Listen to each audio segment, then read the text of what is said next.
The sun's rays pierced Elizabeth's eyelids like serrated knives. She blinked against the pain until the blurriness faded and the world came into sharp focus. She laid on the ground, staring straight into the sun, which hung bright and golden in the sky above her. She could see the treetops in her peripheral vision. They swayed in a breeze she couldn't feel. Why wasn't it cooling her flushed skin?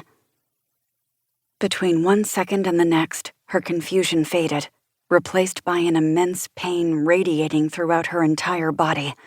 It ravaged her nerves, from the tip of her toes to the top of her skull. Its strength gathered in her chest. No amount of deep breathing eased the agony. Panicking, Elizabeth sat up too quickly. Her head spun and her stomach lurched. Although the pain didn't fade, a new sensation arose. Sound came rushing back to her ears, and she listened to the cacophony of the world for the first time in what felt like eons. She scrambled to her feet despite the dizziness and walked backward until she hit a tree. She realized she couldn't feel the roughness of the bark, but the thought was driven away by the torment in her body. At the very least, leaning against the tree gave her shaky knees a break. She put her hands over her ears. She was so overwhelmed with awareness that all she wanted to do was scream. Her mouth twisted open in wretched agony, but no sound came out.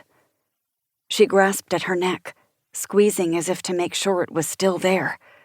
She took another deep breath, and the pain in her chest flared. She tried to cry out again, but her voice had been taken from her.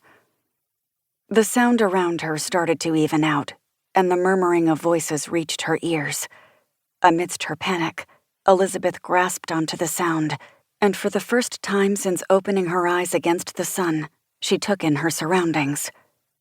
It was a madhouse. There were at least a dozen people scrambling this way and that, taking pictures, searching the ground, or whispering over steaming cups of coffee. How could she not have noticed? They all seemed to be revolving around one singular object in the center of a small clearing in the woods. No, not an object. A body. Elizabeth's first instinct was to run away from the horrid sight, but her limbs would not cooperate. Instead, she felt her feet moving forward against her volition, her curiosity outweighing her terror. When she was close enough to see the body through the haziness of her vision, realization dawned on her. All the air in her lungs fled her chest, and the dizziness returned. Through her tunnel vision, Elizabeth could make out the small black heels strapped to the lady's feet, the denim shorts with artistic holes that cut the front, a bright pink shirt that had been stained a deep red. Elizabeth's eyes skipped over the bloody mess in the center of the torso and traveled to the pale face that she could, in some distant part of her mind, recognize as her own. Her eyes traveled back to the body's chest, her own chest. She couldn't look away if she wanted to. A gaping hole gave way to a ruby-tinted blackness, and, only a few inches above that, an angry gash circled her throat like a gruesome necklace. The sight of her wounds caused flashes of memory to erupt inside her mind, compelling her to stumble backwards. She saw a man and a knife. She remembered what it felt like to beg for her life, only for it to fall on deaf ears. She could still feel the pain of the blade against her throat as it ripped into her flesh. Pinpricks of tears formed in her eyes, but didn't fall.